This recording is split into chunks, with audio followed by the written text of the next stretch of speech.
naman! How touching! Mommy? Hindi ka pa rin talaga tapos sa pamilya ko, no? Bella, anak. How are you? Are you okay? So, ikaw palang nagligtas sa anak ko. Oo. Mabuti na lang napadaan kami dun sa lugar na yon. Honestly, visit pa rin ako sa'yo. Pero thank you. Dahil marunong naman ako mag-acknowledge ng utang na loob. Pareho tayong ina. Ayokong maranasan mo yung pinagdadaanan ko. Oh, that's right. I heard you were looking for Malu? Dahil gusto mong malaman kung nasaan ang nawawala mong anak. Tama ba? Oo. Hinahanap ko yung totoong kakambal ni Tyrone. Si Malu kasi yung nagpaanak sa akin, kaya sigurado akong may alam siya. Malu? Please. That woman is trash. Kaya nga pinalayas ko siya. Via, baka kasi may nabanggit sa'yo si Malu na makakatulong sa paghahanap ko sa anak ko. Mommy, baka pwede po natin tulungan si Tita Rosel. Baka may iba kayong contact. Come to think of it, I think may isang nabanggit sa akin si Malu. Talaga? Ano yun? You know what she said? Malu said that cheating comes with a price.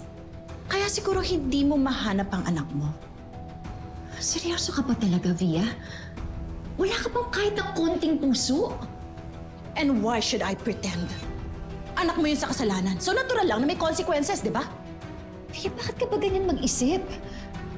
Hindi mo alam ang pakiramdam na nawawalan ng anak. Am I required na alamin o intindihin? Ha? Siguro nga hindi. Sa bagay, noon pa man, makasarili ka na. How dare you talk to me like that? Wala kang karapatan na bastusin ako sa harap ng anak ko! Wala ka rin karapatan na basusin ako at ang anak ko! Hindi mo alam ang pakiramdam na nawawalan ng anak. Magpasalamat ka na lang at hindi nangyari sa'yo yun. Oh, you think I don't? You think I don't? Nawalan din ako ng anak, Rosel!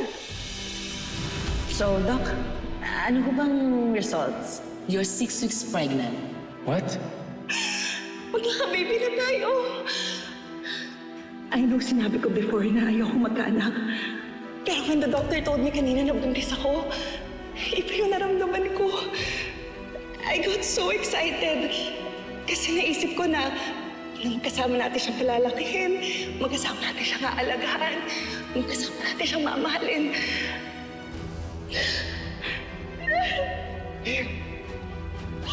Iwan ako! Ayoko! Wala yung anak ko!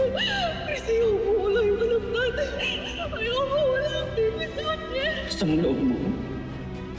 Hindi mo mawala, baby. Gusto mo lang.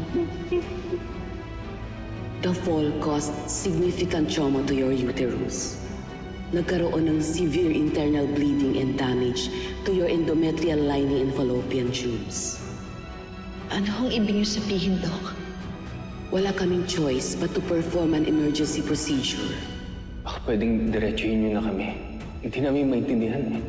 Due to the extent of the damage, I'm afraid you won't be able to conceive again, Mrs. Almendras.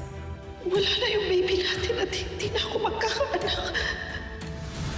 Alam mo ba yung pakiramdam na masabihan ka na hindi mo na kayang manganak ulit?